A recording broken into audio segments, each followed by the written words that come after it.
Notice मिला था, तब अनावेदिका की बड़ी बहन खुशबू का फोन आया। मुझे बताई कि अनावेदिका जब से आपके घर से आई है तब से वह बिलासपुर में रहकर सीजीपीएससी की कोचिंग कर रही है और उसने अपना उद्देश्य को पूरा कर अपना भविष्य बना ली है, डिप्टी कलेक्टर बन गई है और मेरा भविष्य बर्बाद कर दी है और वर्तमान में वह सूरजपुर छत्तीसगढ़ में डिप्टी कलेक्टर के पद पर नौकरी कर रही है। इस कारण से अब वर्तमान न ही भविष्य में उभय पक्ष के बीच कोई संबंध होने की संभावना नहीं है। Hi friends, the legal one channel को सपोर्ट करें और कोर्ट रिलेटेड वीडियो देखने के लिए वीडियो को लाइक करें, शेयर करें और द लीगल वन चैनल को सब्सक्राइब करें। Thank you. In the judgment of the family court, my lord, they have not specifically dealt with that. They have ठीक, आप बहस कर दीजिए ना। हाँ, डिग्री तो मिली आपके खिलाफ, डिग्री हमारे खिलाफ मिली, उसी ग्राउंड में मिली है, only on the ground date. अब यह देखना है कि क्या पत्नी के द्वारा अपने पति को अपने माता पिता से अलग रहने के लिए दबाव अथवा विवाद करना मानसिक, my lord, at page number 75 my lord of the paper book, my lord. 75 para 51 my lord. कितना लंबा जजमेंट लिखे है? काफी लंबी। पैरा 51। अब यह देखना है कि क्या पत्नी के द्वारा अपने पति को अपने माता पिता से अलग रहने के लिए दबाव अथवा विवाद करना क्या मानसिक प्रताड़ना की श्रेणी में आता है। So far as that, my lord, if the my lord may permit, the statement of the PW1, that is the husband, Vivek Agarwal. What he stated, my lord, in his 18(4) affidavit, my lord, this is short, my lord, at page number 15 of the paper book.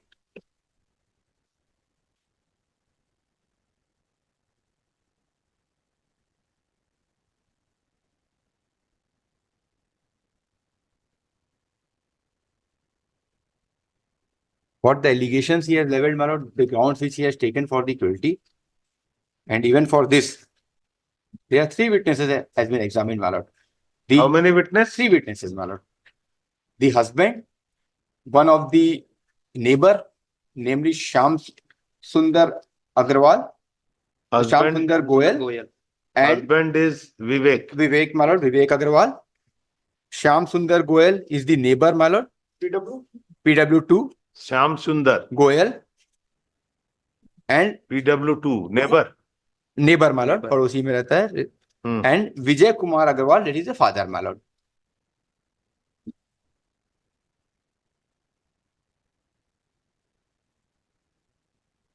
ठीक, my lord, I am coming to the page number 15, my lord. just a minute, my lord, just wait first. my lord.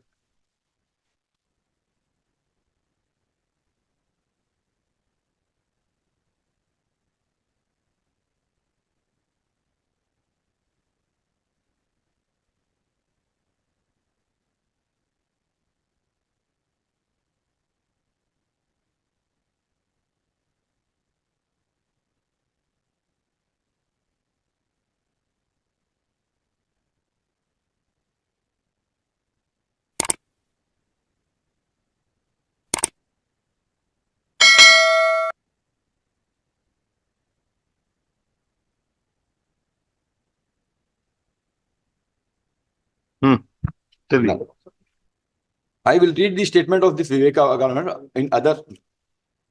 Cross appeal नहीं है ना आपका? No, your lord.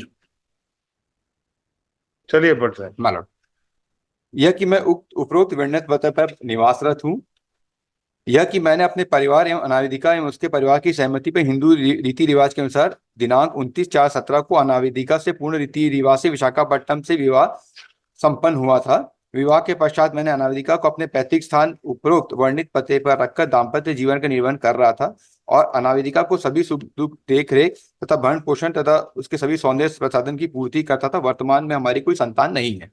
यह कि विवाह पश्चात रीति के अनुसार मैं एवं मेरी माँ तथा साथ में मेरी बड़ी बहन के द्वारा अपने कुल देवी के दर्शन के लिए अनावेदिका को लेकर हरियाणा गए थे और वापसी में दिल्ली लौटे थे। तब अनावेदिका ने अचानक मुझे मेरी बहन को नजरअंदाज करते हुए अपनी सहेलियों को बुला ली और अपने मन से दिल्ली घूमने चले गई। उस समय हम तीनों घूमने जाने के लिए कोई बात नहीं बताई थी। यह कि इस प्रकार विवाह के 1 माह का पश्चात अनावेदिका छोटी बहन की शादी के लिए गई थी, जहां से अनावेदिका ने मुझे बताया कि वो अपनी बहन के साथ प्री वेडिंग शूटिंग के लिए रायपुर आने वाली है, जिस पर मैंने अनावेदिका को कहा कि रायपुर में घर में रुकना तथा तब अनाविदिका ने घर पर रुकने से मना कर दिया। तब अनाविदिका के द्वारा मना करने के बावजूद भी मैंने अनाविदिका एवं उसकी बहन के लिए अपनी ओर से प्री वेडिंग शूटिंग के लिए एक लोकेशन का अरेंजमेंट किया और उन दोनों से मिलने गया। उस दौरान मैंने अनाविदिका उसकी बहन को कहा कि कम से कम एक बार मेरे परिवार से मिलने घर में चलो, परंतु अनाविदिका ने घर आने से इनकार कर दिया और मेरे माता पिता से मिलने से भी इनकार कर दी। यह कि इस प्रकार अनाविदिका ने मुझ पर शुरू से ही दबाव बनाना चालू कर दी कि मैं दिल्ली जैसे बड़े शहर में पढ़ी हूँ, मैं खुले विचार रखने वाली हूँ, मुझे किसी प्रकार की रोक टोक किसी के द्वारा भी पसंद नहीं। और कहा कि यह भी कहा कि मैं अपने मन की मालिक हूँ और मैं जो भी करूँगा अपने मन से करूँगी, इसलिए मैं चाहती हूँ कि तुम अपने माता पिता से अलग रहो, तभी तुम्हारे साथ जीवन व्यतीत करूंगी। इस तरह अनावेदिका द्वारा हमेशा अपने मोबाइल से रात 11-12 बजे तक बात करती थी। पूछे जाने पर कहती थी कि घर वालों से बात कर रही हूँ, लेकिन मेरे द्वारा इस संबंध में अनावेदिका के घर में पता किया कि क्या Nowadays, this is a normal allegation आ रहा है। Only the normal allegations are there, नहीं, माय वो नहीं बोल रहा हूँ, आपके केस का नहीं लॉर्ड, बोल माय लॉर्ड, रहा हूँ। My Lord. जो मोबाइल से बात करने का एलिगेशन, ये ऑल केसेस में दिखता है। ये what mobile is is in this case relevant, my turning to lord? Be a menace. बात करें, कहती थी कि मेरे घर वालों से बात कर रही हूँ, लेकिन मेरे द्वारा इस संबंध में अनावेदिका के घर में पता किया कि क्या अनावेदिका आप लोगों से देर रात मोबाइल में बात करती है।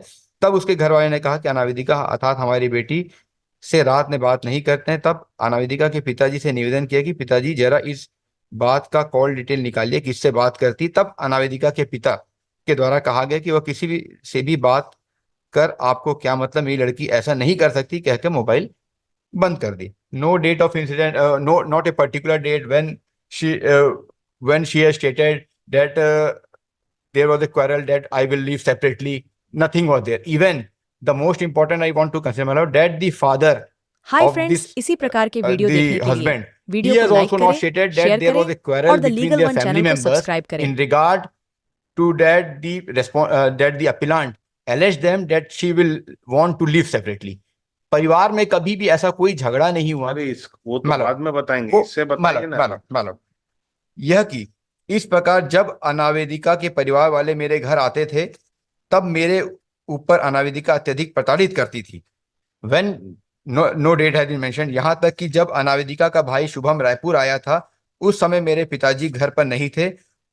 उस समय किसी बात पर बेवजह बिना किसी कारण के हाइपर होकर चिल्लाते, मुझे धक्का देकर ऊपर बर्तन फेंकना शुरू कर दी। इस तरह जब मेरे माता पिता घर से बाहर रहते थे, उस समय भी अनाविदिका मेरे साथ अत्यधिक शारीरिक मानसिक रूप से परेशान या प्रताड़ित करती थी और अपना कपड़ा फेंक करने लगती थी और मायके जाने की धमकी देती थी और कहती थी कि अपने मायके जाने के पश्चात तुम पर झूठा मामला दर्ज कराऊंगी ही, जिस पर मैं चुप रहता था। यह कि इस प्रकार अनाविदिका जब से मेरे साथ शादी हुई है और मेरे घर में रहने के दौरान आए दिन कहती थी कि मुझे कोई बीमारी है, मुझे इलाज कराना है, जबकि अनाविदिका स्वयं एक डॉक्टर है। इसके बावजूद भी मुझे या मेरे परिवार को परेशान करने की नीयत से बीमारी है बताकर शरीर की जांच कराती थी। ऐसा कोई उसे बीमारी नहीं थी, मात्र मुझे या मेरे परिवार को परेशान करने की नीयत से करती थी और कहती थी कि आपके साथ ही इलाज कराने जाऊंगी। इस प्रकार अनाविदिका बेवजह बिना किसी कारण के मानसिक शारीरिक प्रताड़ना मुझे करती थी। विरुद्ध आया क्या आज? ये वाला जजमेंट थोड़ा मेंटल क्वालिटी का देखा निकालना, वो देखे क्रिमिनल आज लिखाऊंगा मैं।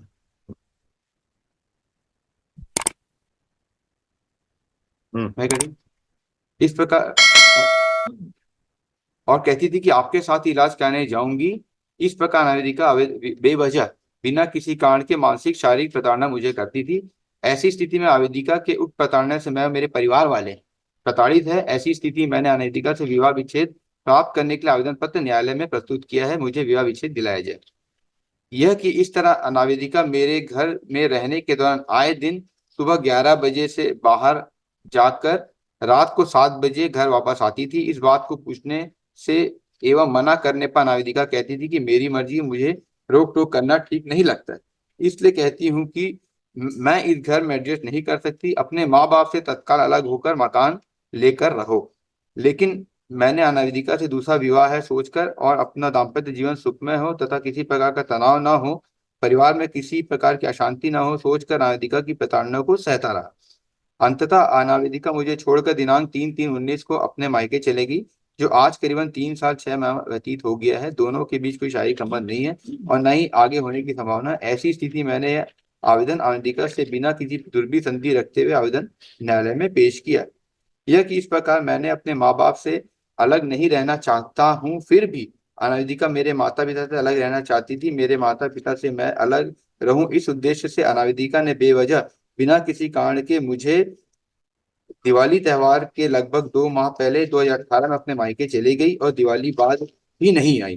तो हमने सामाजिक मीटिंग रायपुर में, उस सामाजिक मीटिंग के प्रतिष्ठित व्यक्ति सहित मेरे परिवार के लोग आए थे।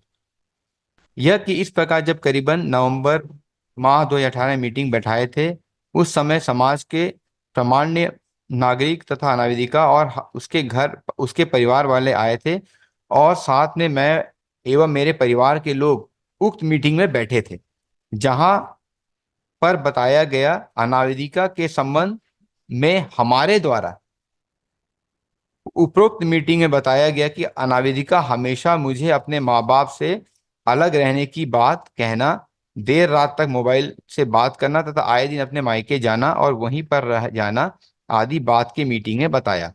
साथ ही अनावेदिका हमेशा मेरे माता पिता को टॉर्चर करना और नहीं मानना बताया था। तब अनावेदिका ने अपनी गलती मानी और साथ में अनावेदिका के माता पिता भी इस बात को स्वीकार किए। तब समाज की मीटिंग में तय हुआ कि अब अनावेदिका 6 माह अपने मायके नहीं जाएगी और रात में मोबाइल में बात नहीं करेगी और मेरे माता पिता से अच्छे से बात करेगी। तब मैं अपने घर अनावेदिका को अपने साथ ले आया, साथ में उसका मोबाइल नंबर भी बदल दिया, लेकिन अनावेदिका का व्यवहार में किसी प्रकार का कोई सुधार नहीं आया। आए दिन मायके जाना, रात को मोबाइल पर बात करना। इस बात के कहे जाने पर अनावेदिका ने यह कहा कि मैं इस बात को नहीं मानती, जो करना है मैं अपने मन से करूंगी। इसी प्रकार मीटिंग के लगभग 3 माह बाद अनावेदिका के पिता का फोन आया कि मेरी लड़की को मेरे घर भेजो और मेरे घर वालों ने होली के बाद जाने को कहा। तब अनावेदिका के पिता ने कहा कि होली के 10 दिन पहले अपनी बेटी को भेज देंगे। तब अनावेदिका अपने भाई शुभम को बुलाकर 3/3/19 को अपने मायके चली गई और आज तक वापस नहीं आई। इस प्रकार किसी प्रकार का शारीरिक संबंध आज दोनों के बीच नहीं हुआ। यहाँ तक कि मेरा दिया हुआ नंबर भी चेंज कर दिया है। साथ ही सोशल मीडिया से भी मेरा हमारे परिवार को हटा दिया है। इस कारण से भी दुखित होकर अनावेदिका से आगे भविष्य में किसी प्रकार का वैवाहिक संबंध होने की संभावना नहीं रह गई है। यह कि इस प्रकार से जब 6 महीने से अनावेदिका अपने मायके से नहीं आई, तब मेरे पिताजी ने मेरे अंकल श्याम सुंदर गोयल, जो मेरे पड़ोसी हैं, को बताया कि मेरी बहू मायके गई है, 6 महीने से नहीं आई, क्या बात है पूछो। तब मेरे अंकल ने बात कर बताया कि अनावेदिका और उसके परिवार वालों ने कहा है कि जब तक आवेदक अपने परिवार से अलग नहीं रहेगा तब तक अनावेदिका नहीं जाएगी। इस बात की जानकारी जब अंकल ने मुझे बताया, तब मैंने अंकल, जब अनावेदिका और मेरा संबंध ही अच्छा नहीं है तो मैं अपने माता पिता से अलग कैसे रहूंगा। इस प्रकार आवेदक ने प्रताड़ित होकर यह आवेदन पत्र माय न्यायालय में प्रस्तुत करना पड़ रहा है। ऐसी स्थिति में मुझे अनावेदिका से विवाह विच्छेद प्रदान किया जाना न्यायोचित होगा। यह कि इस प्रकार अनावेदिका ने तथा उसके परिजनों ने हर समय मुझे एवं मेरे परिवार को धोखे में रखते हुए अनावेदिका के इरादों के बारे में नहीं बताया। जब मेरे द्वारा धारा 13 के आवेदन पत्र माय न्यायालय में प्रस्तुत किया था और उस न्यायालय से अनावेदिका को नोटिस मिला था, तब अनावेदिका की बड़ी बहन खुशबू का फोन आया। मुझे बताई कि अनावेदिका जब से आपके घर से आई है तब से वह बिलासपुर में रहकर CGPSC की कोचिंग कर रही है और उसने अपना उद्देश्य को पूरा कर अपना भविष्य बना लिया है, डिप्टी कलेक्टर बन गई है और मेरा भविष्य बर्बाद कर दी है और वर्तमान में वह सूरजपुर छत्तीसगढ़ में डिप्टी कलेक्टर के पद पर नौकरी कर रही है। इस कारण से अब वर्तमान न ही भविष्य में उभय पक्ष के बीच कोई संबंध होने की संभावना नहीं है।